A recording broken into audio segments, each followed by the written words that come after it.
Kemarin kan saya buat video, terus banyak komentar dari teman-teman. Kayaknya harus kita jawab pakai video nih Om. Nah intinya gini, kalau yang di Semar biasa, Mengojek, kemudian Saka 1 dan lain-lain biasanya sering nomor diputar tuh. Iya. Nah kalau ini kenapa kita umpetin di dalam? Jadi ada reason yang pertama, ya, alasan pertama itu. Nah kalau dari reviewnya si Ted Holdover di YouTube itu, kita harus pintar pengguna senapan itu membaca itu. Kita ngebaca pertama arah angin, yang kedua lintasan paraboliknya. Jadi memang bahan dasar awalnya itu aluminium ya. Nah, dari komponen tambahan-tambahan itu tadi membuat seri-seri aluminiumnya. Ada seri 1, 2, 3, 4, 5, 6, 7 gitu kan. Nah yang kita pakai ini adalah seri 6, bahannya T6 dan ini impor.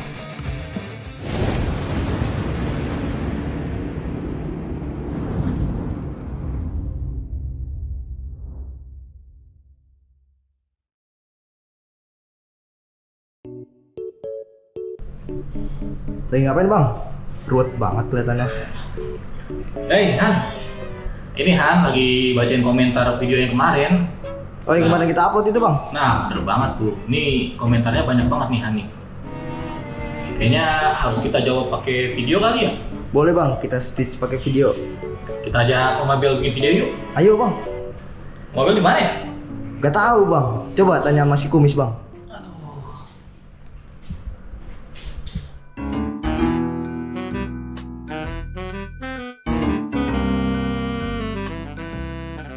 Duar!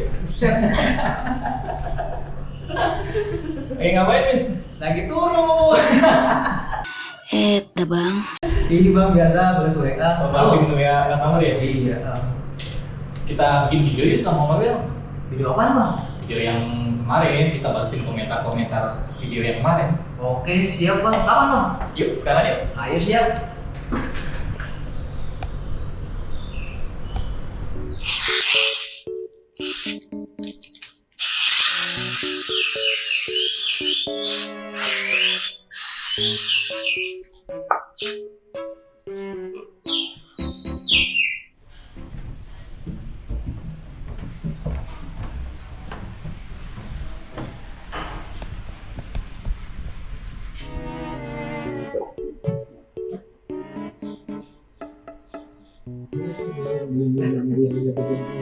Ngapain lo?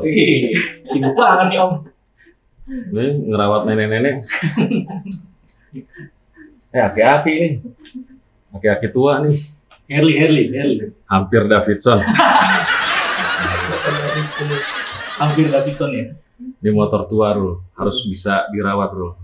Ini produksi 95, umurnya berarti udah hampir 30 tahun. 30 tahun. Umurnya. Beda-beda tipis sama saya lah.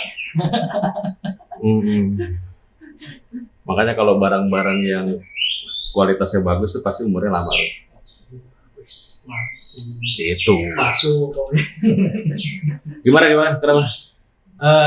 Ini Om, kemarin kan saya buat video. Terus banyak komentar dari teman-teman.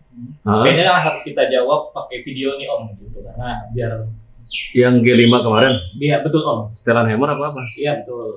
Oh di video itu. Nih, emang udah ada videonya, kameranya? Kameranya. Ini Om di belakang Om. Udah siap aja Udah dia. siap Om kameranya. Ya udah. Oke. Kameranya di belakang. Berarti madepnya ke sini. Nah, ke sini dulu. Untung udah ada kopi. Sudah. Kenapa Rul? Nah ini pertanyaan di YouTube udah bukan pertanyaan, komentar di YouTube udah dipisah-pisah gitu. Ini ada beberapa pertanyaan. Salah satunya saya langsung bacain aja Om. Iya boleh. Ini dari Om Saud. Wah kok ribet amat ya setelan powernya, pakai buka-bukaan segala. Kenapa nggak pakai setelan power yang mudah dan simple Om? Oke. Ini unitnya nih, sini. Iya. Pertama tadi kenapa setelannya dibikin ribet? Sebetulnya ribet enggak. Jadi belum biasa aja. Karena belum biasa. Nah intinya gini, kalau yang di Semar biasa, Neo Z, kemudian Saka 1 dan lain-lain biasanya kan sering nomor diputar tuh. Iya. Nah kalau ini kenapa kita umpetin di dalam? Jadi ada reason yang pertama, ya, alasan pertama itu supaya kalau nanti udah disetting nih, jadi kalau pemain lomba biasanya teman-teman di lapangan tembak itu nggak mungkin nih unit baru mereka setting di lapangan. Mereka pasti sebelumnya udah latihan tuh.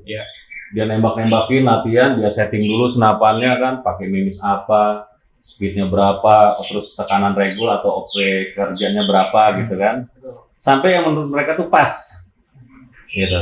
Udah gitu nanti dikunci nih sama dia nih setelan hammernya di situ, di posisi itu ditutup. Nah tujuannya supaya nggak geser-geser. Kalau di luar ini ada masukan dari teman-teman. Yang pertama takutnya keputar nggak sengaja, jadi setelannya berubah John. Gitu. Atau yang kedua ini sabotase. Biasanya sabotase.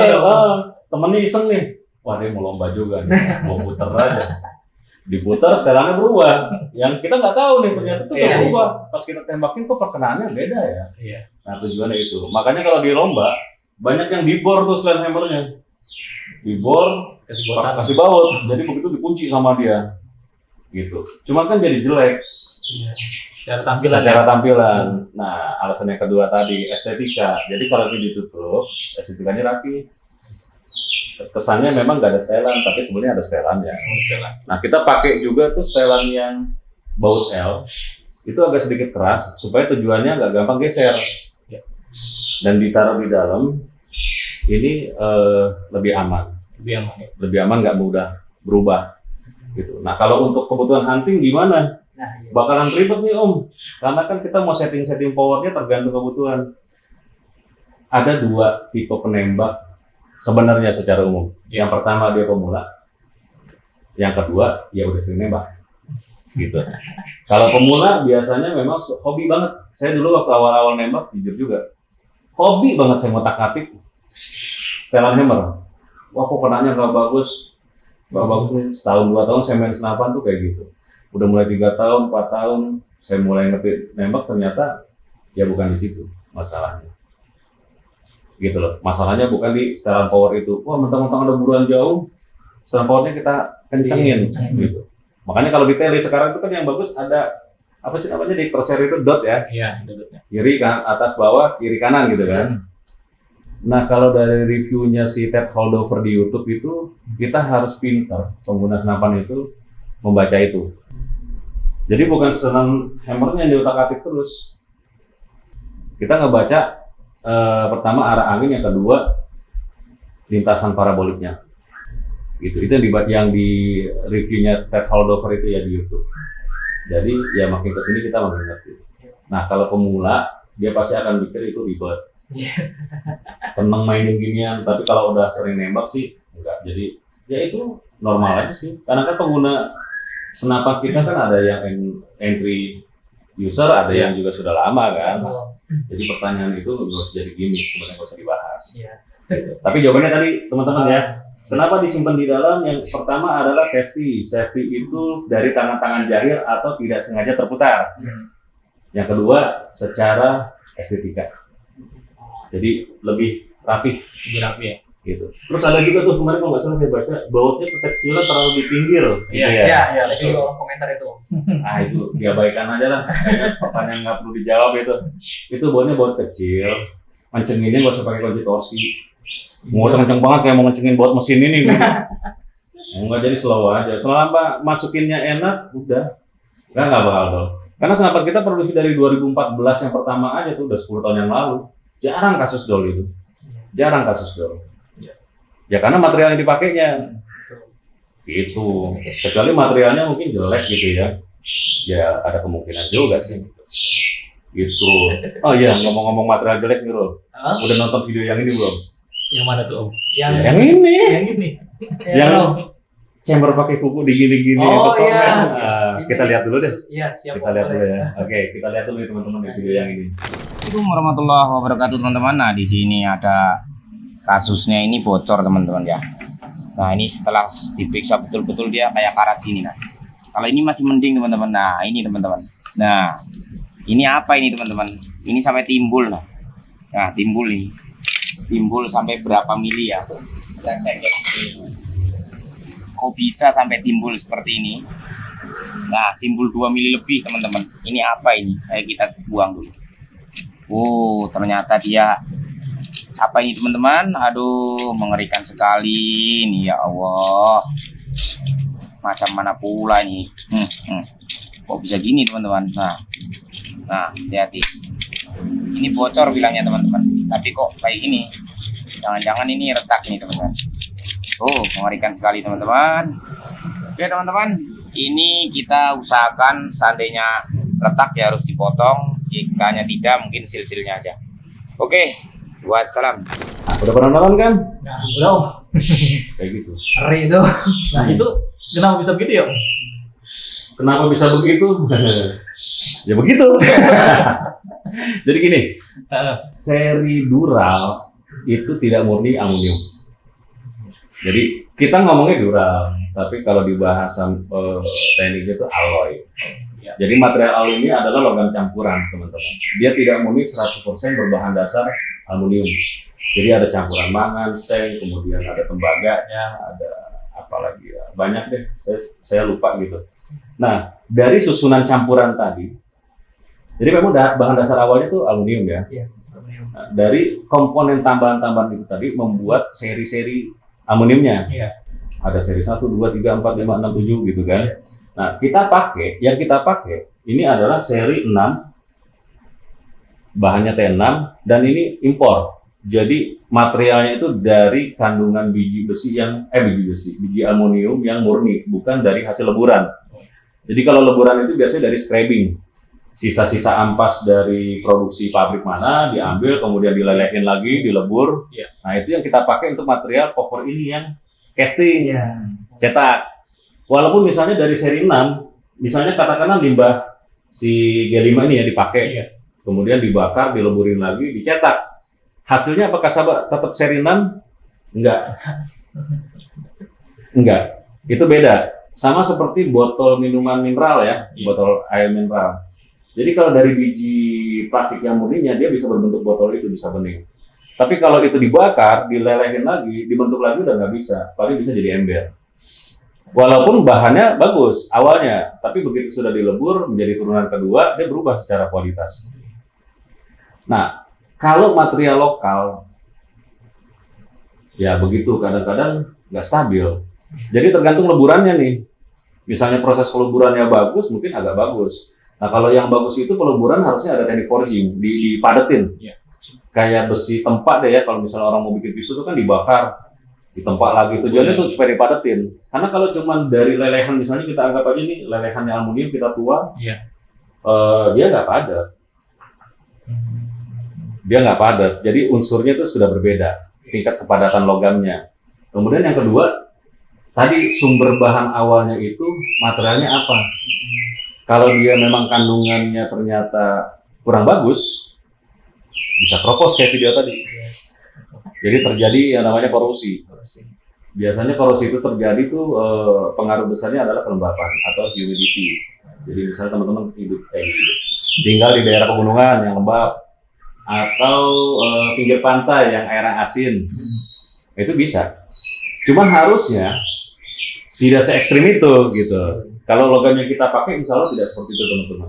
Jadi alhamdulillah sih dari 2014 sampai sekarang berarti produk awal itu 10 tahunan ya. 10 tahun. Belum pernah ada kasus korosi. Karena memang prinsip kita, terutama di saya ini, kita sebagai produsen, ya lebih baik jual agak mahal. Karena memang bahan bakunya mahal gitu. Tapi kita bertanggung jawab penuh terhadap kualitas atau durability, daya tahan dari material itu. Kesimpulannya begitu. Jadi istilahnya itu baru dari material ya, belum lagi nanti dari kualitas anodize. Warna. Nah, kita tes kemarin dengan kualitas anodize yang sama di bahan G5 ini, sama yang di casting. Jadi dengan level anodize yang sama nih teman-teman, chemicalnya sama, bahan kimianya, kemudian metodenya sama, semua kondisi kita bikin sama, tapi hasilnya berbeda. Gitu. Hasilnya akan berbeda. Ternyata perbedaan itu bukan karena kualitas anodize-nya, tetapi kualitas material bahannya. Jadi kalau teman-teman beli senapan atau beli produk yang kualitas anodize-nya kurang bagus, kemungkinan besar itu bukan masalah di kualitas anodize-nya, tapi memang bahan dasarnya udah jelek, kurang bagus. Jadi hasilnya nggak bagus. Ada yang kemarin yang dari Bogor tuh ke sini, dia beli senapan sama kebetulan bareng, beli 2, punya kita 1, punya produsen lain 1. Pengen tahu bedanya. Sama-sama dipakai berarti udah pemakaian hampir setahun. Waktu dibawa ke sini, dia bilang dengan durasi pemakaian yang sama, perlakuannya sama, mirip-mirip lah ya gitu. Yang punya kita tuh masih kayak baru gitu loh. Yang satu lagi itu udah banyak lecet, baret, kusem, warnanya terus ada kotoran kayak bekas minyak oli, nempel, nggak bisa hilang. Ya begitu. Jadi sebetulnya faktor harga dan kualitas itu bisa berbanding lurus. Kita nggak mau pakai barang yang murah itu tujuannya supaya teman-teman pakai senapan ini lama. Kayak ini motor nih, umur 30 tahun masih bisa dipakai. Nah target kita pemakaian senapan ini harus bisa di atas 20 tahun. Dari 20 tahun. Ya, harus bisa 20 tahun. Karena komponen utama dari senapan itu kan sebenarnya, kalau kita bilang ini komponen bodinya nih, bodi utama. Popor bisa diganti. Ini bagian dari aksesoris popor. Teleskop bisa diganti. Mereknya banyak kan? Iya, banyak. Bisa diganti ya. Ini bagian dari aksesoris. Regulator bisa diganti. Banyak. Masih banyak. Banyak yang jual regulator. Ya. Tabung Banyak. bisa diganti. Berarti masuk komponen aksesoris. Iya. Laras bisa diganti nggak? Banyak. Laras bisa ada. Bisa kan? Iya. Mau pakai lokal, Impor. Impor. mau pakai impor. Kalau mau pakai yang bagus, yang akurasi terjaga, pakainya LW, Alpha, Adswood, atau produknya HW. Udah pasti bagus tuh, udah pasti bagus gitu. Insya Allah bagus. Kenapa ya? Karena harganya juga nggak bohong.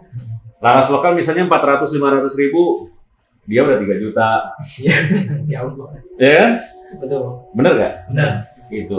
Soalnya ada yang ledek juga tuh, saya baca komentarnya. Apa tuh? Tadi? Body presisi apa tadi? Dari Om Agung, Chamber Presisi, Oh, iya. Akurasi Mulyono. Chamber presisi akurasi Mulyono, nggak apa-apa.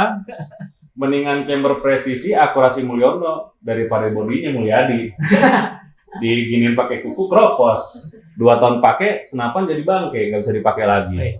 Karena ini intinya, Laras ini punya duit dikit ya ganti yang bagusan, yang impor, lebih puas. Dan usia pakainya juga pasti lebih lama.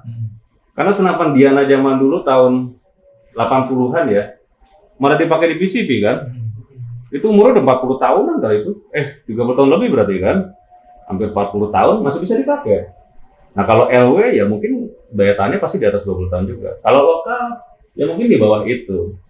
Jadi ada harga, ada rupa gitu ya. Om Agung saya jawab tuh.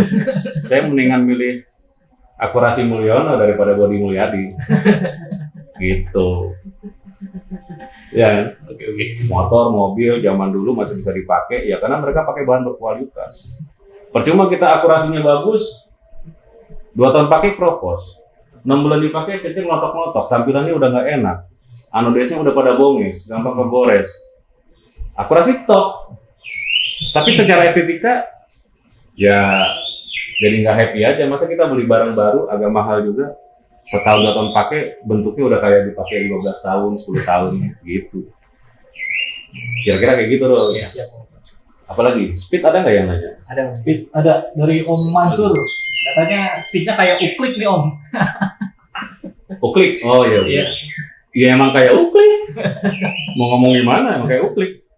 HW 100 itu kalau kita lihat di web, FPS itu di 886. Unscoot yang kelas kompetisi itu di 560-an FPS-nya. Itu harganya sekitar 51 sampai 61 juta. FPV 800 kisaran di 500 juga ya kalau nggak salah ya. 500 sampai 600 FPS gitu. Itu harganya sekitar 40 sampai 50 juta. FPS-nya cuma segitu, gitu. Kecil. HW100 sendiri yang common, yang umum banget kita pakai itu mainnya di 800-an, 886. Uklik. Kalau uklik lokal yang kayak murah-murah gitu yang harga 150 sampai 300 ribu ya paling dapat 600 lah, 600 sampai 700. Kalau yang agak mahalan dikit bisa di 800 sampai 900. Ya emang prinsip dasarnya sama uklik sama ini, cuma bedanya kan source power-nya doang. Iya. Kalau uklik di uklik, Iya, ini di. kalau ini udah pakai gas. Iya. Gitu. Ada lagi Gamo yang senapan gas rem tuh, bukan dari per, dia pakai kayak tekanan apa ya di dalam tuh sistemnya. Kayak suspensi mobil kalau nggak salah. Yang dipatahin, plak. Itu bisa tembus 1200 sampai 1600 kalau silat di web. FPS-nya tinggi banget. Ya kalau mau ngejar FPS mendingan beli itu, uklik gini aja, bukan uklik tuh, senapan patah laras, dia nggak mau. Bisa tembus di atas 1200 FPS, lebih top, ya kan? Tapi kalau orang pakai ini, terus yang sebelah bawa uklik, Benyamin atau kuda terbang gitu kan, FPS-nya sama, tapi gengsinya pasti beda. Iya nggak? Iya. Bener nggak? Bener nggak teman-teman? Benar. Beda, karena minat atau motif orang beli itu beda-beda. Gitu. Jadi sepanjang saya di dunia otomotif ini, minat beli utama orang itu biasanya dikelompokkan yang pertama nih, itu utility and durability. Utility maksudnya kepenggunaan, fungsi dan durability itu masa pakai. Jadi orang-orang yang dia masuk di kategori ini, dia nggak terlalu memikirkan masalah model. Karena konsentrasinya dia yang penting berfungsi, fungsinya sesuai sama yang diharapkan, kemudian masa pakainya atau durabilitas si bahan si produk itu lama daya tahannya. Dia cukup itu. Misal kalau di otomotif tuh mobil Rolls Royce harga 16 miliar. Sama Ferrari, Lamborghini, Maserati mungkin di kisaran 3 sampai 5 miliar lah kita anggap. Secara desain, yang Italia ini lebih keren, Lamborghini. Ferrari keren-keren dong, Maserati, Porsche gitu kan keren-keren. Kalau Rolls Royce kan ini ngakak gitu aja dia. Tebal. Tapi harga 16 miliar. Karena itu kalau kena granat, diklaim sama pabriknya nggak kenapa-napa itu mobil. Kacanya juga tebal anti peluru. Jadi orang-orang yang pakai itu dia tidak memikirkan masalah desain.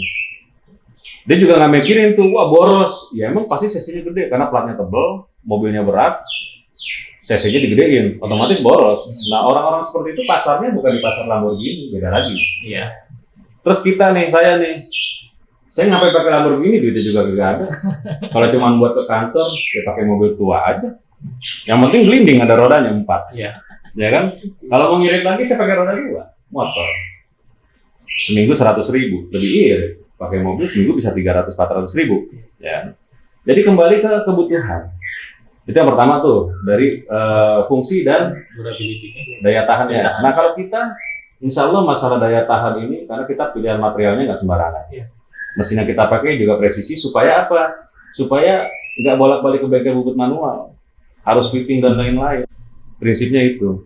Kalau masalah laras, saya bagian laras ini bukan komponen jantung. Salah, kalau teman-teman jantungnya senapan adalah laras. Salah, jantungnya senapan justru di bodi. Laras ini masih aksesoris, bisa diganti-ganti. Gitu. Tangan patah masih bisa disambung pakai tangan palsu. Yo jantungnya copot. Mau disambung pakai balon. Gitu kan? Iya. Jadi laras ini bagian aksesoris teman-teman nih, jangan salah nih. Laras, tabung, popor. Ini bagian dari aksesoris. Komponen utama senapan ini di chamber dan di konstruksinya. Itu yang utama, apalagi di chambernya. Kalau chambernya bermasalah kayak yang di video tadi, apalagi ada yang dulu pecah ya, belah. Cetak gitu. Ya kan udah nggak bisa dipakai. Iya. Pertama, tidak bisa digunakan karena tidak standar. Yang kedua, ada potensi bahaya. Ya kalau ini tekanannya berapa loh? 2000. Wah, 2000. Tiba-tiba dia terjadi kecelakaan lah ya, insiden. Material yang tadi keropos itu pecah, des. Mungkin ledakannya nggak terlalu kencang ya. Tapi serpihannya itu kan mungkin bisa kena mata, masuk ke dalam bola mata. Itu biaya operasinya lebih mahal dari biaya beli senapan yang bagus. Ini harga 7 jutaan. Ini operasinya bisa 20 juta kali itu kalau kayak gitu. Dan cat permanen itu lebih bahaya lagi. Misalnya matanya jadi buta, amit-amit zaman bayi, itu lebih parah. Makanya kalau pemain yang ke kita ya, teman-teman, mereka malah selalu ngobrol, Om jangan pernah turunin kualitas, harga nggak ada masalah. Lebih mahal dari harga pasar, ya nggak ada masalah. Yang penting kita safety-nya bagus. Karena main senapan ini bukan main setahun 2 tahun, jadi harus bisa digunakan di atas 15 atau 20 tahun. Itu target kita. Makanya pemilihan materialnya tuh kita selektif, benar-benar selektif. Karena targetnya itu tadi, gitu loh. Akurasi, ya itu tadi lah saya bilang kalau memang punya uang lebih ganti aja. Misalnya ini diganti LW, jadi budgetnya di kisaran 10 ya? Iya. 10 juta ya? Ya kurang lebih 10-11 juta. Udah bagus. Mau lebih lagi, regulernya diganti pakai yang apa Ninja atau apa? Altaros gitu-gitu. Puma banyak lah. Ya sekitar 2 jutaan. Jadi budgetnya di 13 juta. Udah bagus daripada beli HW misalnya. HW sendiri udah di Indonesia ya. Sekitar 24-an ya kalau nggak salah. Atau mau beli yang tadi tuh, yang FWB 800, Unspeed seri 90 berapa tadi tuh, yang harganya 61 juta, itu masih harga sana kalau dikonversi ke rupiah. Belum pajak masuk, biaya ongkos kirim, udah bisa berapa? Ratusan. Ya kan, karena kalau orang lomba itu kadang mereka ngeriset senapan itu habisnya bisa di atas 20 juta juga kalau yang benar-benar hobi ya. Tapi kalau yang cuma hobi-hobian sekedar tim hore, ngitungnya ya, wah ini tuh mahal, ini mahal, ini mahal. Ya mahal, main Vespa aja mahal. Ya kan? Jadi jawabannya ya terima kasih sih, maksudnya komentar itu sih bukan kita anggap sebagai bahan hinaan ya. Cuma meluruskan. Apalagi tadi ya kalau masalah Laras, Akurasi Mulyono, karena nggak semua gini, ini kan produk lokal nih Laras kita ya. Tidak semua produk kita juga jelek. Karena yang happy-nya lebih banyak daripada yang nggak happy. Dan yang nggak happy dengan Akurasi bisa komplain karena masih ada garansi 1 tahun. Jadi bisa diretur Larasnya, kita garansi. Gitu loh. Kita garansi, jadi nggak usah khawatir. Karena ini masih produk lokal. Jadi produksinya juga kita belum kayak seperti produksinya LW yang mesinnya tuh udah benar-benar terukur, parameter ukurnya juga semuanya udah rapi. Terus kemudian ilmu metalurgi mereka, tingkat kekerasan, materialnya juga sudah terukur semua. Ya di kita belum seperti itu, Pak. Jadi kalau ada yang fail, ya wajar. Makanya kita kasih garansi 1 tahun. Supaya kalau yang nggak happy, gimana caranya supaya teman-teman jadi happy? Kasih garansi 1 tahun, kita ganti partnya. Tujuannya itu. Ya. Nah, saya nanya nih, kalau kita beli LW, ya teman-teman beli LW, ada garansi nggak? Nggak ada. Kalau pas dapat yang suwe jelek, karena ada. Dia beli, bawa sendiri, dia bubut, dipasang, ternyata jelek. Dipilih ke beberapa senapan memang akurasi jelek. Ya larasnya kurang bagus. Itu yang udah LW, ada garansi? Nggak ada. Nggak ada. Pas tangan. Nah, jadi ya kalau mau beli, disesuaikan pertama dengan kebutuhan. Pertama kebutuhannya misalnya buat hunting, butuh power di atas 1000 fps. Pakainya XL, Smart XL. Iya. Smart XL itu memang udah bisa di atas 1100. Gitu. Ini juga bisa. Kemarin kita tuh sampai 1100. Kalau di video kemarin yang aja tuh cuma 800-an ya. Iya. Itu kan simulasi aja. Kita putar setengah ya. Itu Belum setengah. mentok sih. Ya, maksudnya putar setengah aja naiknya 50 fps. Karena kebutuhan lomba itu biasanya setahu saya sih di bawah 1000. Antara 840 sampai ke 940 fps.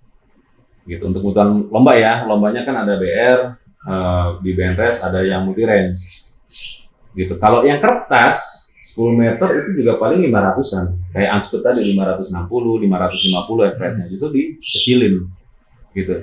Jadi speed itu tidak berbanding lurus dengan kualitas. Jadi jangan karena ngelihat speednya rendah kualitasnya jelek, nggak gitu menilainya. Tidak seperti itu Ferguson, gitu loh. Harga mahal Vespa GTS selesai 150, harga barunya 80-an, Iya. ya kan? Pakai NMAX aja 150, harga 30 jutaan, ya mahal. Kalau kebutuhannya di CC, atau mungkin budget itu bisa diganti Matic yang 250 cc kan, daripada dapat Vespa, harga 80-an. Misalnya contoh gitu kan. Tapi apakah cara ukurnya begitu? Oh tidak begitu. Bodinya beda. Vespa itu semua dari metal, misalnya gitu. Kualitasnya lebih bagus. Kalau yang ini dari plastik, yang tadi yang biasa yang harga 40-an itu atau 50 atau bahkan 60 jutaan lah ya. Jadi sesuaikanlah budget teman-teman dengan unit yang mau dibeli. Tapi pesan saya begini, jangan tergiur dengan harga murah, dengan kualitas rendah. Yang tadi tuh video tadi. Dikope pakai kuku, hancur, korosi dari dalam. Karena tidak ada litbangnya, nggak diteliti dulu, tidak diuji metalurgi dulu, main produksi aja. Semua aluminium pada saat diproduksi warnanya warna aluminium, sama kayak darah kita nih bertiga nih, kita kocorin nih masing-masing. Kira yang cemani hitam, merah semua kan? Merah semua. Nah, yang bisa bilang golongan darah Arul O, saya misalnya AB, Anjar B, itu siapa? Lab dulu. Ya. Laboratorium metalurgi adalah tempat untuk mengecek kandungan dari suatu barang. Jadi kalau kita lihat kasat mata, amoniumnya, wah ini gila, lihat, nggak bisa jadi patokan. Darah sama-sama merah, tapi tipe darahnya berbeda. Laboratorium yang harus ngomong. Kalau saya berani gitu, kalau teman-teman ada yang mau komplain, ayo kita ke uji lab metalurgi, ayo boleh. Gitu, saya berani, kita belah, nggak apa-apa. Tapi cuman jangan digores kayak dulu nih, waktu awal-awal digores pakai paku. Wah nih, serinya seri segini. Wah, sakti banget saya bilang. Saya bilang kita taruh-taruhan senapan aja, tapi sama-sama dibelah. Kalau punya saya serinya geser, senapan lu buat gua. Gitu. Tapi kalau punya gua bener, lu bayar 2 kali lipat. Tapi nggak bisa dicoel pakai paku. Pasti uji lab tadi. Iya lah.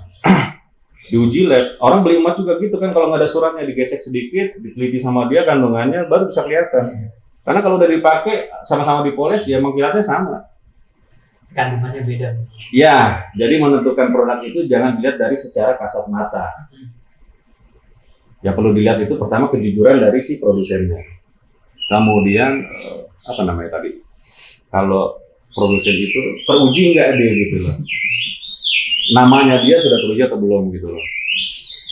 Reputasinya udah teruji atau belum. Kemudian lihat sejarah produknya dia, banyak komplain, ada yang pecah kah, ada yang robek atau segala macam gitu. Alhamdulillah nggak ada yang sampai. Ada yang accident enggak. Itu kan bisa jadi barometer ukur, ngetrace sebuah produsen itu produknya bagus atau enggak. Jadi jangan termakan iklan, karena black campaign itu udah umum, di mana-mana ada. Pasti ada yang menjelekkan, ada yang pro dan ada yang kontra, dinamis, nggak ada masalah. Gitu. Cuman saran saya, kalau mau beli senapan angin itu produknya tadi lah dilihat lagi, disesuaikan dengan kondisi budget, tapi jangan beli yang murahan dengan kualitas asal-asalan. Karena ketika ini terjadi musibah, yang rugi banyak. Seperti video yang ini nih, sampai berdarah-darah. Dijahit bising soek, eta soek. Tuh, datnya jelek banget sih tuh.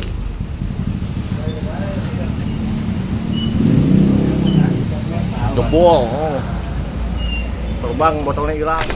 Gimana lo? Udah lihat kan tuh videonya? Ngeri kan? Langsung sampai darah-darah gitu. Dan ada yang lebih parah lagi waktu itu tuh, tapi udah lama sih. Kayaknya sekitar 5 atau 6 tahun yang lalu.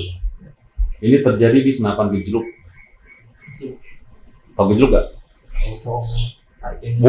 Kalah. Senapan itu ngisinya begini loh di bawah. Cepluk. Gitu. Zaman dulu itu kayaknya 5-6 tahun yang lalu tuh masih jarang yang pakai manometer.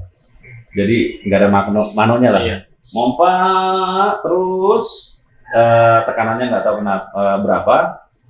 Terus ternyata bahan yang dipakai kuningannya itu kuningan yang welding atau ada sambungan di tengahnya, dilas. Bukan yang seamless. Yang nggak ada sambungan. Ditaruh lah. Bukan ditaruh, dia begini ya, di punggung begini. Oh, yang pakai tali. Jalan ceritanya tuh, nembak. Mungkin siang kali panas, memuai, pecah. Tapi memang kalau kuningan dia tidak seperti dural, jadi berhambur gitu ya. Jadi nge-crack gitu, tabungnya kebelah. Crack. Kena ini punggung loh. Nah ya, sepanjang punggung itu tuh dijahit 60 atau 70 jahitan. Itu dia tadi makanya saya bilang. Jangan juga tergiur dengan gimmick ya teman-teman. Maaf ya, saya bukan mau menyindir produsen lain. Enggak ada niat sama sekali. Gimmick itu gini, tekanan bisa sampai 4.000, 4.500 PSI. Menurut saya itu gimmick yang berbahaya. Senapan angin ini kalau 3.000 atau 2.500 PSI itu udah gede banget. Iya. Ban mobil truk itu 70 PSI, ban Avanza itu 30 atau 40 PSI kan tekanannya. Itu kalau ditol meledak, pecah, suaranya kencang banget tuh, dum. Bayangin kalau 2000 PSI yang meledak, apalagi 4000. Coba bayangin. Terus mau nembak apa? Ayo. Dengan FPS 4000 itu. Dengan kekuatan tabung 4000 PSI, tekanannya. Mimisnya 177 karena regulasi kita di Indonesia yang boleh cuma 177 ya, yang halal gitu ya, di atas itu masih haram lah. Beda di luar negeri kaliber tidak dibatasi, speednya. Kaliber halal semua, speednya yang haram. Jadi makanya kayak senapan spesifikasi di 177 mereka punya batasan limitnya harus maksimal sekian, nggak boleh lebih. Kalau yang 22 kaliber 22 atau 5,5 mili itu harus sekian. Mereka tidak menghitung di FPS sebetulnya, menghitung itu di satuan joule, daya benturnya, daya impactnya. Daya impact itu yang dihitung sama mereka.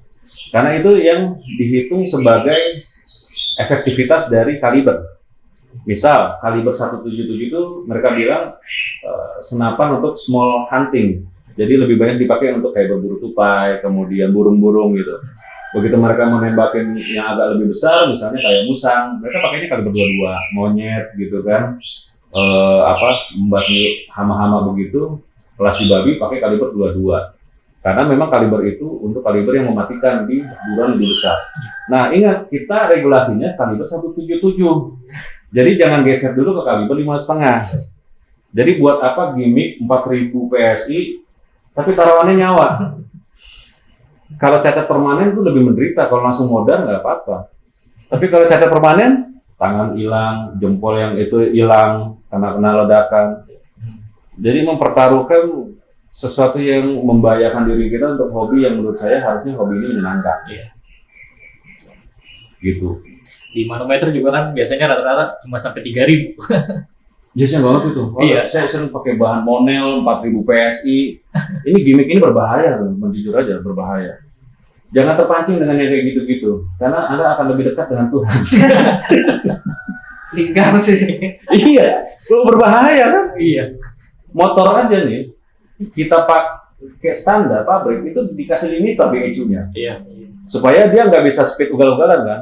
RPM-nya. Tapi jangan bilang motor saya habis saya remake. Saya buka limiternya. Gitu. Nah di tangan operator, kayak tadi motor saya rubah, saya remap, ya saya pengen powernya agak nambah aja. Tapi saya tahu batasan saya nggak akan lebih dari itu. Karena semakin kencang kita naik motor, semakin tinggi potensi bahayanya. Iya. Benar kan? Benar. Semakin tinggi kita bermain dengan tekanan, 3000 ke atas, 4000 atau 4500 PSI, semakin dekat kita dengan Tuhan. Karena bahayanya semakin besar potensi Iya. bahayanya. Ya, kita tuh ada potensi. Belum lagi kalau teman-teman tidak menguasai kualitas bahan. Jadi beli karena gimmick atau beli karena influencer. Jadi ada teman-temannya nih ngasih influencer apa ya istilahnya? Artis soalnya. Ya bukan influencer tuh apa sih? Mempengaruhi. Iya. Oh beli aja produk yang ini gitu kan. Jadi termakan iklan, korban iklan lah ya. Jadi ada iklan, kesannya menarik, akhirnya beli ngikut-ngikutan tanpa melihat betul-betul bahannya. Akhirnya nanti akan rugi sendiri. Karena memang di Indonesia ini buzzer dan influencer itu lagi laku keras. Buzzer untuk menjelekin produk orang, influencer untuk mengajak orang supaya memboikot produk tertentu. Iya. Yang belum tentu itu jelek. Gitu. Makanya pinter-pinter lah, cerdas-cerdas jadi pembeli. Baca literasi yang banyak, belajar referensinya jangan terlalu sering di Indonesia ya. Karena Indonesia itu lebih banyak influencernya. Iya. Kalau orang bule itu lebih ke arah tadi tuh, mereka tuh ke fungsi dan durability. Jangka panjangnya itu. Iya, karena mereka beli sesuai kebutuhan. Beda dengan orang kita. Karena kadang-kadang beli karena temennya beli ikut beli, Iya. ikut-ikutan, ngeliat modelnya cakep nih, buat gaya-gayaan, buat tampil-tampilan. Tapi nanti akan menyesal di kemudian hari, sayang. Kalau uang yang hilang nggak ada masalah, masih bisa dicari. Tapi kalau keselamatan yang hilang, susah. Total. Gitu loh, kira-kira gitu. Iya. Dan jangan lupa Indonesia ini adalah negara yang mengikuti tren senapan angin, bukan kita trendsetternya. Jadi kita ngikut kan, kita Iya. memproduksi senapan angin yang sudah diproduksi sama negara luar, gitu. Terutama negara-negara Eropa lah, seperti Jerman, kemudian Amerika, sudah membuat lebih dulu senapan ini. Nah, kita mengikuti mereka. Jadi mereka ketika membuat statement untuk seri ini dipakainya untuk ini dan lain sebagainya. Saya lebih suka tidak berargumen sendiri. Jadi ketika mereka ngeluarin petunjuk itu ya kita ngikutin aja, karena mereka pasti risetnya terukur, datanya pasti valid, ya kan? Datanya pasti valid. Yang kedua, metode yang mereka pakai juga sudah teruji. Dan kita ini follower.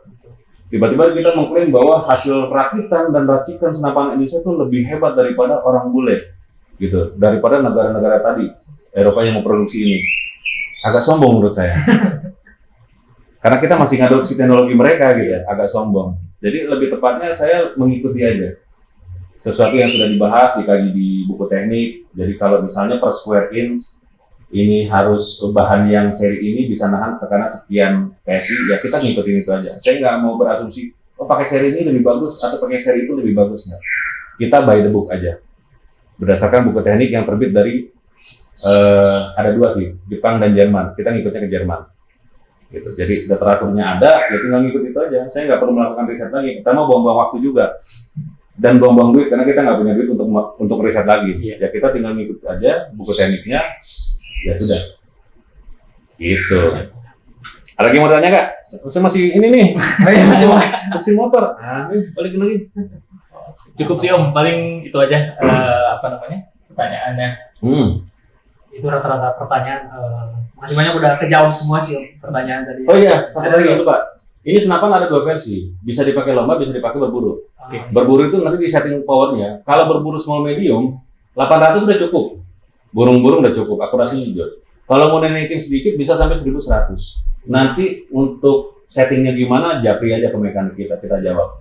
Karena kalau nanti kita buka source-nya semua di YouTube atau di pabrik, jadi kayak kita tuh nggak buka dapur kita gitu. Iya. Jadi ada rahasia-rahasia dikit lah, boleh dong, ya kan? Gitu teman-teman ya, sorry ya, saya mau lanjutin mesin motor. Dah, ada lagi Kak? Udah Om, itu aja Om. Kebetulan Smart G5 masih open order juga ya Rul ya? Masih open order, masih berlangsung nih Bang. Betul. Ya.